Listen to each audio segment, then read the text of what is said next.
Good morning Akola. भेटूया प्रतिभावंतांना, कलाकारांना. Good morning Akola. Good morning Akola या कार्यक्रमात सर्व श्रोत्यांचे मी सूरज गोळे मनपूर्वक स्वागत करतो. गुड मॉर्निंग अकोला या कार्यक्रमाच्या माध्यमातून आपण दर बुधवारी अकोला जिल्ह्यातील नामवंत व्यक्तींशी आपण बातचीत करणार आहोत. आणि आजच्या सदरात आम्ही आमंत्रित केलेला आहे प्रसिद्ध व्यंगचित्रकार, ग्राफिक डिझायनर, ब्रँड एक्सपर्ट, ज्यांना त्यांच्या व्यंगचित्रासाठी राष्ट्रीय स्तरावरती सन्मानितसुद्धा करण्यात आलेलं आहे, ज्यांनी पेंच राष्ट्रीय व्याघ्र प्रकल्पासाठी लोगो डिझाईन करून त्या स्पर्धेमध्ये प्रथम पुरस्कारही प्राप्त केला आहे. आपल्या लक्षात आलंच असेल मी कुठल्या व्यक्तिमत्वाबद्दल बोलत आहोत, तर गजानन घोंगडे यांच्याबद्दल. घोंगडे साहेब, आकाशवाणीच्या स्टुडिओमध्ये सर्व श्रोत्यांच्या वतीनं आणि अकोला आकाशवाणीच्या वतीनं मी आपलं मनपूर्वक स्वागत करतो. नमस्कार. नमस्कार, खूप खूप धन्यवाद.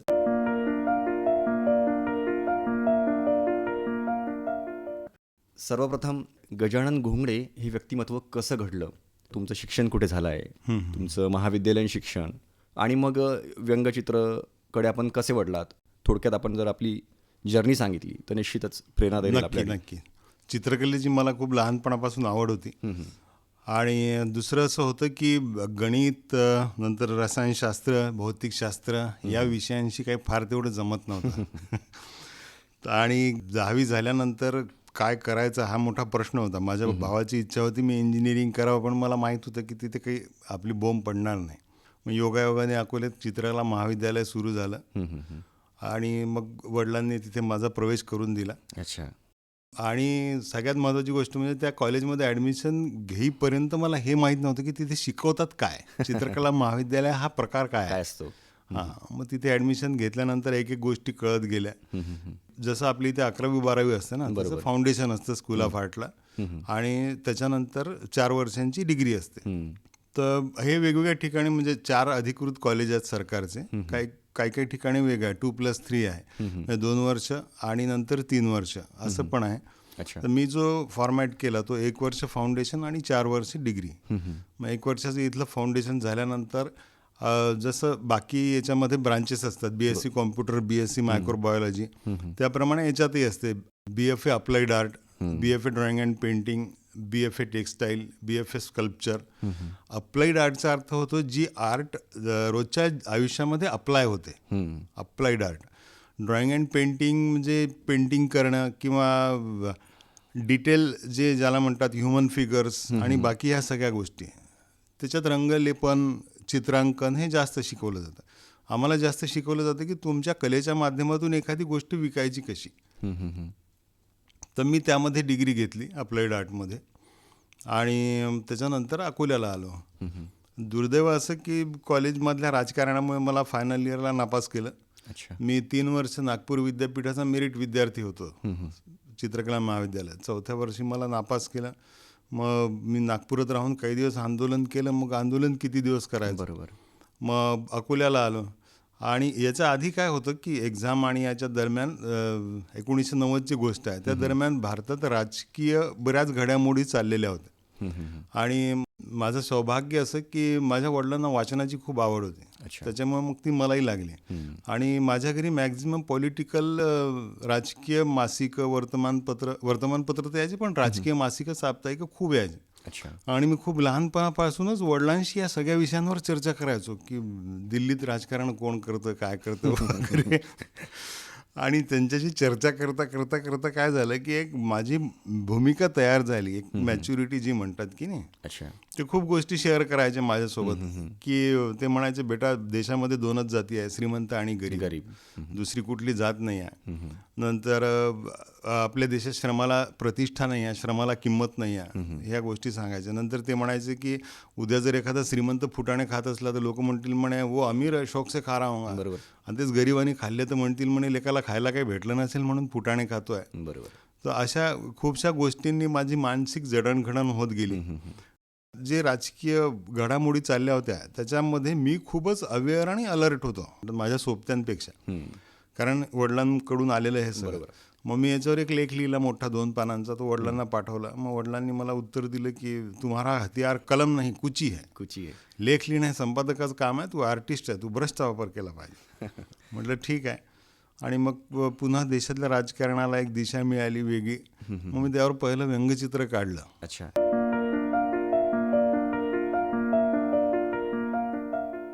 व्यंगचित्र म्हटलं म्हणजे की व्यक्ती असेल, घटना असेल किंवा एखाद्या प्रसंगातील जी काही एक विसंगती असेल, याचं लक्ष वेधून मार्मिक विनोदी पद्धतीनं समाजाला आरसं दाखवणारं एक चित्र असतं हे.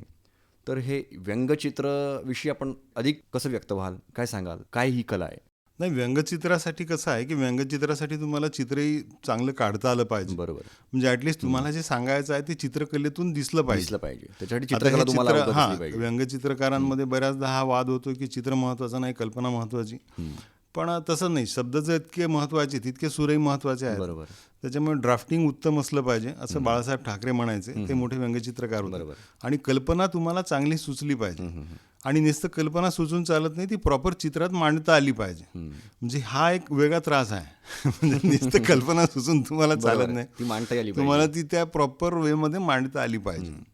तर आता खूपसे असे चित्रकार पाहतो मी ज्यांना खूप सुंदर चित्र काढता येतं, पण ते म्हणतात की आम्हाला व्यंगचित्र नाही आहे. तर व्यंगचित्रासाठी काय, तर तुमचं खूप वाचन पाहिजे, खूप या सगळ्या गोष्टींची, देशातल्या राजकीय घडामोडींची, या सगळ्या गोष्टींची तुम्हाला जाणीव पाहिजे. आणि अतिशय संयत पद्धतीने तुम्ही ते व्यक्त करू शकले पाहिजे. आणि तुम्ही बायस नसले पाहिजे. म्हणजे कुठला जात, धर्म, पक्ष, पंथ ह्याकडे तुम्ही त्रयस्थपणे पाहिलं पाहिजे. बरोबर. एक सर्वसामान्य भारतीय म्हणून भारत काय आहे हे समजून घेतलं पाहिजे. आपल्या आजूबाजूचा समाज काय आहे हे समजून घेतलं पाहिजे.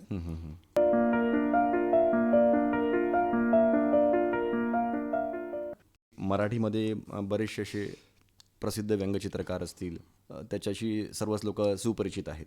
शंकर पिल्लई असतील, ज्यांना आपण म्हणतोय की हे व्यंगचित्राचे पितामह म्हटलं जातं आपण, किंवा आर के लक्ष्मण असतील. म्हणजे एक कॉमन मॅन नाव आणि एक व्यंगचित्र समाजाला एक आरसाच दाखवला त्यांनी. बाळासाहेब ठाकरेंचा आपण उल्लेख केला. राज ठाकरे असतील, हे राजकीय व्यंगचित्रकार. आपल्याला व्यंगचित्राची आवड नेमकी कशी झाली आणि तुम्ही कोणाला गुरुस्थानी ठेवून किंवा कोणाला एक प्रेरणादायी स्थानी ठेवून आपण हा जो प्रवास आहे आपला हा पुढे केला? नाही, तर कसं आहे की जास्तीत जास्त व्यंगचित्र तर आर के लक्ष्मणांचेच पाहिले. म्हणजे व्यंगचित्र पॉप्युलर करणे आणि व्यंगचित्रकार कोण, तर आर के लक्ष्मण. अच्छा. ही परिस्थिती आणण्यात त्यांचा खूप मोठा वाटा आहे. आणि त्यांचा काळही खूप दीर्घ आहे. मला वाटतं 50-1 वर्ष त्यांनी काहीतरी व्यंगचित्रकारिता केली. बरोबर. आणि त्यांच्याशिवाय दुसरे व्यंगचित्र पाहिलेच नाही कधी. कारण मोस्टली जे अनेक व्यंगचित्रकार होते ते इंग्रजी वृत्तपत्रांमध्ये काम करायचे. मी खेड्यात लहानाचा मोठा झालो, तिथे आपला पेपर येणं हीच खूप मोठी गोष्ट. तर माझ्यावर सुरुवातीला आर के लक्ष्मणांचा खूप प्रभाव होता. बरोबर. तर ते त्यांच्यासारखे चित्र काढायचा मी प्रयत्न करायचो. अच्छा अच्छा.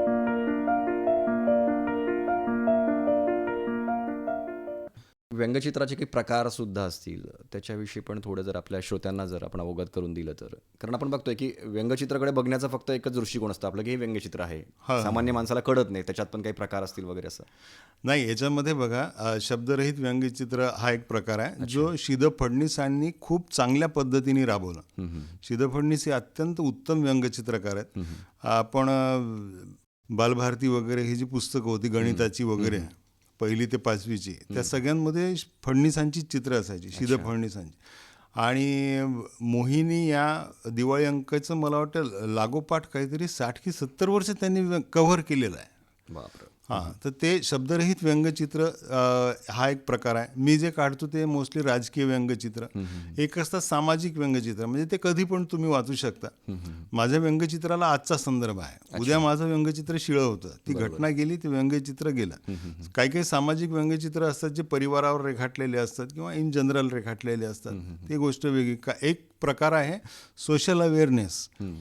सुंदर व्यंगचित्र मी पाहिलं की मोबाईल फोन, टॅब, कॉम्प्युटर असे सगळे 4 जण मिळून एका पुस्तकाला खांद्यावर नेत आहेत आणि तिथे खड्डा खोदून ठेवला आहे. मग किती मार्मिक आणि भेदक आहे. बरोबर. नंतर एक मी पाहिलं की एक कोठडी दाखवली आहे जेलची. त्याच्यामध्ये एक कैदी आहे बसलेला आणि त्याच्या डोक्याला कुलूप लागलेलं आहे. आणि दुसरा कैदी पुस्तक वाचतोय तर त्याच्या डोक्याचं ते कुलूप उघडलेलं आहे. अच्छा. म्हणजे वाचन तुम्हाला स्वतंत्र विचार करण्याची शक्ती देते, असे संदेश देणारे खूप सुंदर व्यंगचित्र आहेत. तर तसे पण व्यंगचित्रकार आहेत, त्याच्यावर काम करणारे पण व्यंगचित्रकार आहेत. तर हे अत्यंत सुंदर आणि फारच काय म्हणतात त्याला, परिवर्तन घडवणारं जग आहे व्यंगचित्रांचं. बरोबर. तर सगळ्यांनी जास्तीत जास्त व्यंगचित्र पाहिले पाहिजेत. आणि मी नेहमी सांगतो की या जगामध्ये संतांनी जे काम केलं तेच काम व्यंगचित्रकारांनी केलेलं आहे. बरोबर. समाजाला एक आरसाच दाखवतो हां, आपण. संतांची कुठलंही वाक्य घ्या, कुठलाही अभंग घ्या, तो काही भारतीयासाठी लागू नाही आहे, तो काही महाराष्ट्रासाठी लागू नाही, तो संपूर्ण मानवजातीसाठी लागू आहे. बरोबर. आता विश्वात्मके देणे हे ज्ञानेश्वरांचं जे पसायदान आहे ते काही तुमच्या माझ्यासाठी नाही आहे, ते अखिल विश्वासाठी त्यांनी मागितले. बरोबर. व्यंगचित्र पाहताना तुमच्या लक्षात येतं की अरे, हे तर माझ्या देशात पण घडतं. मी एक कार्टूनचा शो करतो, त्यात जवळपास 60-70 विदेशी व्यंगचित्रकार आहेत, काही भारतीय आहेत. तर सगळ्यांचे व्यंगचित्र पाहून आपल्याला लक्षात येतं की जग हे एकसारखेच आहे. फरक असेल माणसांमध्ये, तो रंगांचा असेल. बरोबर. बाकी जगातली माणसं, त्यांची वृत्ती प्रवृत्ती ही सगळीकडे सारखीच आहे. विचार भूक करण्याची सगळ्यांना पद्धत. लागते, भीती सगळ्यांना वाटते. बरोबर. तर त्याच्यामुळे मन सर्वांनाच आहे. हां, मन सर्वांनाच आहे. तर म्हणजे हा एक खूप बदल माझ्यामध्ये घडला व्यंगचित्रकार मी झाल्यामुळे, की ह्या सगळ्या गोष्टी मला समजायला लागल्या की थोड्याफार फरकाने जग सारखंच आहे. बरोबर. व्यंगचित्राकडे बघण्याचा आपला दृष्टिकोन हा फार वेगळा आहे. आणि एक सामान्य व्यक्तिमत्व असतं, त्याला आपण एखादं व्यंगचित्र काढलं तर त्याला ते समजेलच का, किंवा आपण ज्या पद्धतीने एकदम सोपी करून सांगताय, असं बऱ्याचदा आपल्याला काही कोणाचे फोन सुद्धा आले असतील की नेमक्याचं तुम्ही जे मांडलंय ते कळलंच नाही आम्हाला, तेव्हा तुम्हाला काय वाटतं मग असं? नाही, काय होतं की एखादी गोष्ट मी पाहणे आणि त्याच्याहून माझा समज तयार होणे आणि ती तुम्ही पाहणे, बरोबर. ते हत्तीची गोष्ट आहे ना. 5 लोक पाहतात, मग कोणी म्हणतं हे सूप आहे, कोणी म्हणतं हा खांब आहे. बरोबर. आणि अनेकदा काय होतं की खूप गोष्टी वाचनात आलेल्या नसतात.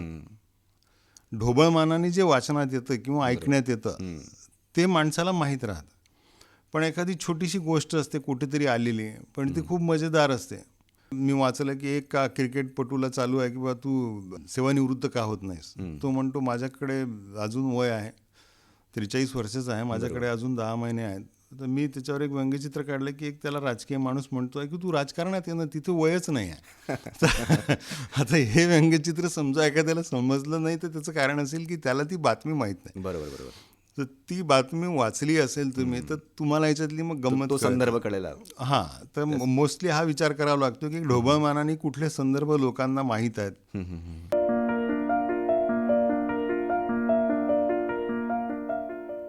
आपण एखादं व्यंगचित्र काढता तर तुम्हाला काय वाटतंय की समाजाला यातनं काय एक संदेश आपण द्यावा?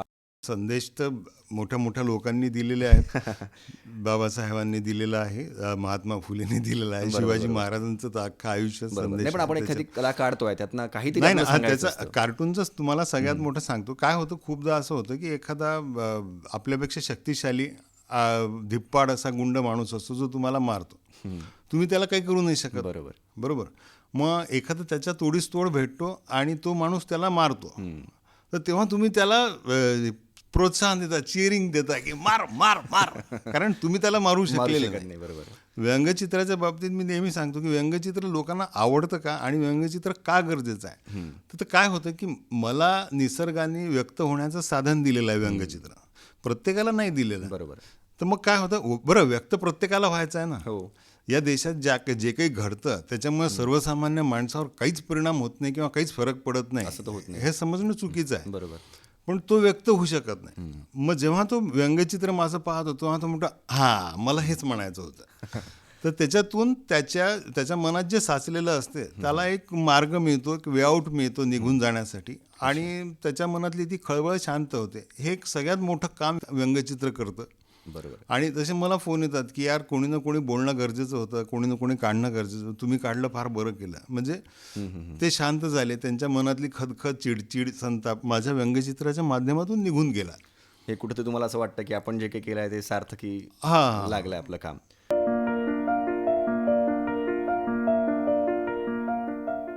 घोंगडे साहेब, तुम्ही या क्षेत्राकडे वळलात. चित्रकला हे जेव्हा आपलं शिक्षण चालू असतं त्याच्याकडे फारच पालकही त्याला फारच असं एक दुय्यम बघतात. काय आहे ते चित्र काढतो रे, अभ्यास कर. मग या कलेकडे थोडा जाण्याचा जो काही कल असतो तो फारच कमी राहतो. तुम्हाला काय वाटतं, या क्षेत्रामध्ये पण चांगले कलाकार घडत आहेत, तर तुम्ही काय एक संदेश द्याल पालकांनाही आणि एक समाजालाही, की कुठलीही कला ही काही कमी नसतं? नाही हो, आता कसं आहे बघा, चित्रकला तरी माहिती आहे तुम्हाला, पण आकाशवाणीचं उद्घोषक हा काही खूप कॉमन विषय आहे का मला सांगा? नाही. अकोल्यात आकाशवाणी काही वर्षांपूर्वी आली, बरोबर. तेव्हापर्यंत उद्घोषक हा प्रकार माहीत नव्हता. बरोबर. पण उद्घोषक हा प्रकार आपल्या अमीन सयानींनी किती मोठा करून टाकला. बरोबर आहे ना? आज अमीन सयानी हिमालय आहेत बरोबर. उद्घोषकांच्या क्षेत्रातले. तुम्ही कितीही छान शैली करा, पण तुम्ही अमीन सयानी नाही होऊ शकत. असे जे काही काही स्तंभ होऊन गेले या देशामध्ये, माइलस्टोन, त्यांच्यापैकी अमीन सयानी आहे. ते कशामुळे झालं? तेव्हाही काही रेडिओवर काम करणारे नव्हते का? रेडिओ सिलोनवर काम करणारी खूप मंडळी होती. पण त्यांनी त्यांचं प्रेझेंटेशन, त्यांनी त्यांची संवाद शैली, ह्या माध्यमातून आज जे ते होते, ज्या ठिकाणी होते त्या स्थानावर ते पोहोचले. बरोबर. तर माझं म्हणणं काय, क्षेत्र कुठलंही असो, तुम्ही तुमच्यातर्फे किती देता त्यावर तुम्हाला काय मिळेल ते अवलंबून आहे. तुमची कष्ट करण्याची किती तयारी आहे. आणि त्याच्यात घुसलं पाहिजे, त्याचा शोध घेतला पाहिजे. जितकं तुम्ही कराल, आणि हे सगळ्या क्षेत्रात आहे. तुम्ही डॉक्टर असाल आणि तुम्हाला जर क्युरियोसिटी नसेल खूप, की यार हे नेमकं याला प्रॉब्लेम काय आहे, आणि तुम्हाला ती जाणून घेण्याची, शिकण्याची इच्छा नसेल, तर तुम्ही एक साधारण डॉक्टर राहाल. बरोबर. अदरवाईज खूपसे डॉक्टर, माझे वडील डॉक्टर होते स्वतः, ते असे तुमच्याकडे पाहिलं, डोळे बिळे पाहिले की असे करायचे, अरे म्हणे का रे तुला काही हे झालंय का, किंवा चेहरा पाहून म्हणायचे का रे तुला काही जंतबिंत झाले होते का. तर ते इतके एकरूप झालेले की थोड्याशा गोष्टीहून ते अंदाज लावून घ्यायचे. बरोबर. मग तुम्ही तुमच्या क्षेत्रात तेवढं एक्सपर्ट झालं पाहिजे.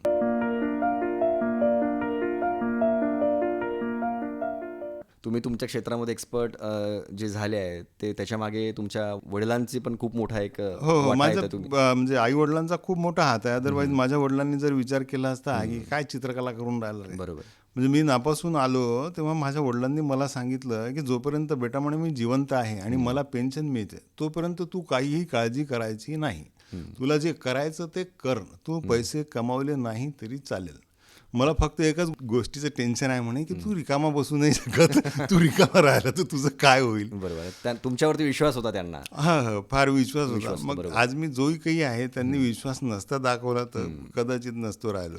तेच ना, बऱ्याच पालकांचं असं असतं की मुलांवरती थोडंसं की नाही तुला हेच करायचं आहे, तुला तेच करायचं आहे. त्या पालकांनाही तुम्ही काय संदेश द्याल, की त्यांना व्यक्त होऊ द्या ना, त्यांना काय करायचं आहे त्या क्षेत्रामध्ये, ज्या क्षेत्रामध्ये जायचं आहे, त्यांच्याशी संवाद साधा. आजकाल काय थोपण्याची प्रवृत्ती आली आहे. बरं, विशेष म्हणजे त्यांच्यावर कोणी थोपलेलं चालत नाही. बरोबर.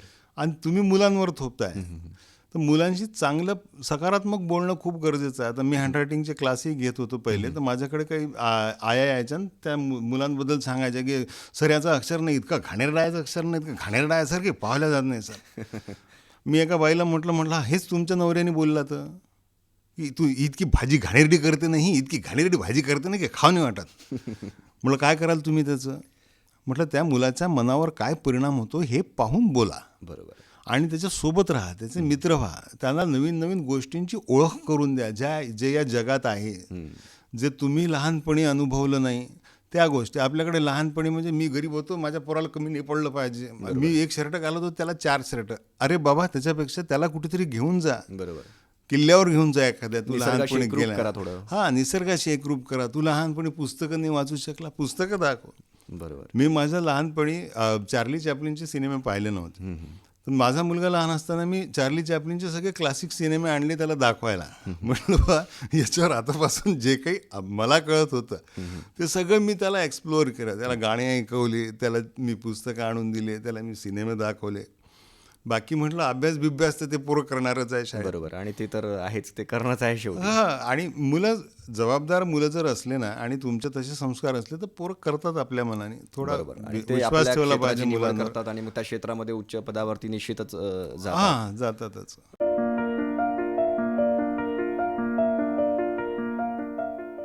आपण गजानन घोंगडे यांच्यासोबत बोलत आहोत. व्यंगचित्रांविषयी आपण त्यांच्याकडून अधिक जाणून घेण्याचा प्रयत्न करत आहोत.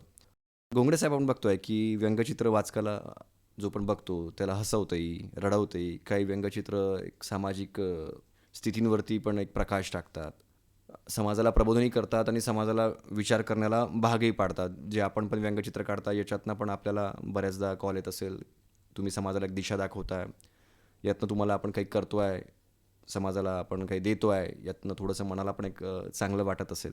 जाता जाता तुम्ही काय एक सांगाल की तुम्ही जे एक व्यंगचित्र काढता, जे काही ब्रँड तयार करण्यासाठी तुम्ही एक मेहनत घेता, ग्राफिक डिझाईन करता, तर या क्षेत्राविषयी काय सांगाल? सर, हे अत्यंत आनंद देणारं क्षेत्र आहे. दुसरं, या क्षेत्रापासून काहीही नुकसान नाही. म्हणजे मी काही म्हणत नाही, पण काही काही पेशे असतात की तुमची थोडीशी चूक एखाद्या माणसाच्या जीवावर बेतू शकते. बरोबर. चित्रकला हे आहे की त्याच्या चित्र पाहून कोणी बेशुद्ध पडला किंवा कोणाचा जीव गेला गेला असं असं होत होत नाही. नाही. चित्र ही आनंद देणारी बाब आहे आणि दोघांनाही आनंद देणारी आहे. बरोबर. आता तुम्ही म्हणाल हे तुम्ही समाज प्रबोधन वगैरे, ती नंतरची गोष्ट आहे. ही पहिले मला खूप आनंद देते. व्यंगचित्र मी का काढतो तर मला त्याचा खूप आनंद मिळतो त्याच्यातून, आणि मला त्या काढण्यामागे मजा येते, वाचण्यामागे मजा येते, माझं चित्र पाहण्यामध्ये मजा येते. त्याच्यासाठी मी करतो आणि मग ते लोकांना आवडतं, समाजावर परिणाम पडतं, हा बोनस आहे. बोनस. हां, तर हे एक तर, आणि याच्यातून पैसे पण मिळतात. चित्रकलेतून मी जे काही काम करतो, मी खूप लोकांना सांगतो की माझं असं आहे की मी तेच करतो जे मला करायचं आहे आणि त्याच्यासाठी तुम्ही मला पैसे देता. ब्रँडिंग मी करतो, मी चांगलंच ब्रँडिंग करतो की एखादा ब्रँड मोठा व्हावा. मी देशभरातल्या 24 राज्यातल्या 140 सुपर बाजारचं ब्रँडिंग केलेलं आहे आजपर्यंत. तर ब्रँडिंगमुळे त्यांना खूप फरक पडतो. पण मग त्याच्या व्यतिरिक्त त्यांच्यासाठी नवीन अक्षर घडवणे हे मला चॅलेंज राहतं. नंतर त्या अक्षरांमुळे त्यांना किती व्यवसाय मिळाला, ते लाईमलाईटमध्ये आले.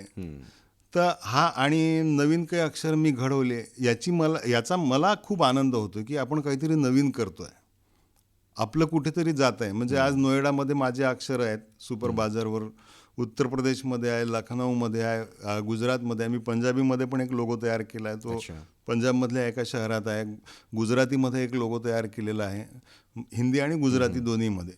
तर आता ही जी मजा आहे आपलं अक्षर पाहण्याची, सगळीकडे आपलं अक्षर ब्रँड म्हणून पाहण्याची, आणि त्याच्यासोबत तुम्हाला पैसेही मिळत आहेत, याच्या व्यतिरिक्त लोक कौतुक करत आहेत. बरोबर. की यार तुम्ही खूप छान आम्हाला डिझाईन बनवून दिलं, आणि आम्हाला 4 लोक विचारतात.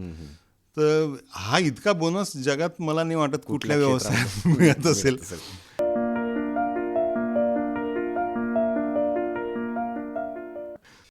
तुम्हाला या कलेमुळे राष्ट्रीय स्तरावर पण जाण्याचा योग आला असेल. मला असं वाटतं की अशातच तुमचं सुप्रसिद्ध अभिनेते अमिताभ बच्चन यांच्यासोबत सुद्धा एक फोटो फार सोशल मीडियामध्ये व्हायरल झाला होता. तर त्या भेटीविषयी पण थोडं काही सांगाल ना? नागपूरला त्यांच्या झुंड सिनेमाचं शूटिंग चालू होतं आणि त्याच दरम्यान त्यांचा वाढदिवस होता 11 ऑक्टोबरला. तर मग जिथे शूटिंग होतं तिथे माझा मित्र ड्रॉइंग टीचर आहे. तर त्याला म्हटलं यार आपण काहीतरी करूया, आता नाही तुझ्या शाळेत शूटिंग चाललंय. तर आम्ही मग देशभरातल्या 90 व्यंगचित्रकारांनी 200 व्यंगचित्र काढली आणि त्याचं एक एक्झिबिशन त्यांच्या वाढदिवसाला करायचं ठरलं. अच्छा. पण बच्चन साहेब अत्यंत व्यस्त, तर त्याच्यामुळे ते 11 ऑक्टोबर गेला, नोव्हेंबर गेला, डिसेंबर गेला, आणि जानेवारी का 19 जानेवारी किंवा फेब्रुवारीमध्ये 3 तारीख मिळाली आम्हाला. अच्छा.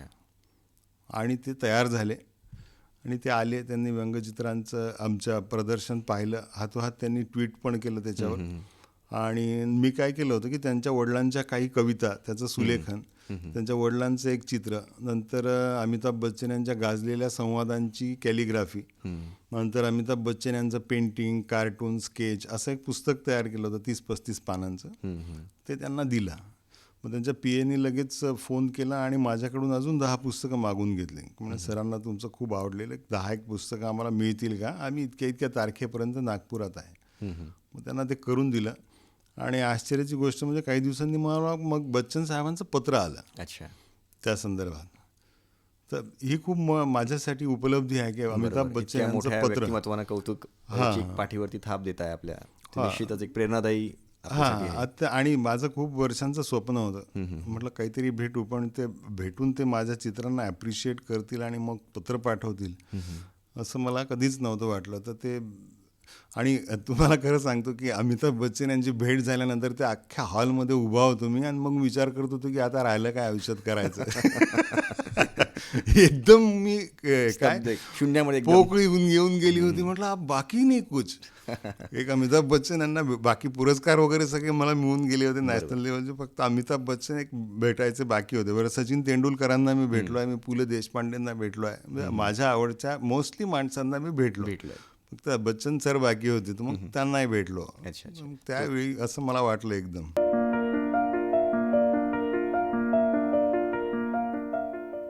घोंगडे साहेब, आपण इथे आलात, व्यंगचित्र, त्याच्यानंतर ग्राफिक डिझाईन असेल, तुम्ही जे काही ब्रँड विकसित केले आहेत त्याविषयी आणि आपल्या आयुष्याविषयी आणि या कलेकडे आपण कसे वळलात याविषयी अधिक माहिती सांगितली आहे. आपलं जे घडण झालेली आहे किंवा माझी ही वृत्तपत्र, त्याचबरोबर रेडिओचा अत्यंत मोठा यामध्ये वाटा आहे. हा, मी आजही म्हणतो की राष्ट्रीय एकात्मतेचा पुरस्कार जर कोणाला मिळायला हवा असेल तर तो विविध भारतीला मिळायला हवा. बरोबर. माझ्या घरी आज 24 तास रेडिओ सुरू राहतो, म्हणजे जोपर्यंत आम्ही जागे असतो, झोपत नाही तोपर्यंत रेडिओ सुरू असतो. त्याच्यामुळे वृत्तपत्र वाचन याबरोबर रेडिओचाही माझ्या आयुष्यात खूप मोठा वाटा आहे. की बोललं कसं पाहिजे आणि श्रोत्यांशी संवाद कसा साधला पाहिजे. खैर तो माझ्या कामाचा भाग नाही आहे, पण एक मला फुकट शिकायला मिळत आहे. बरोबर.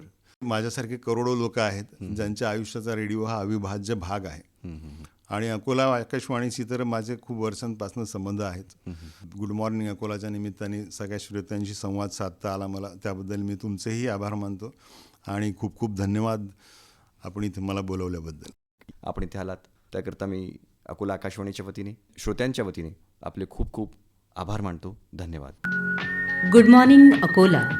भेटूया प्रतिभावंतांना, कलाकारांना. Good morning Akola.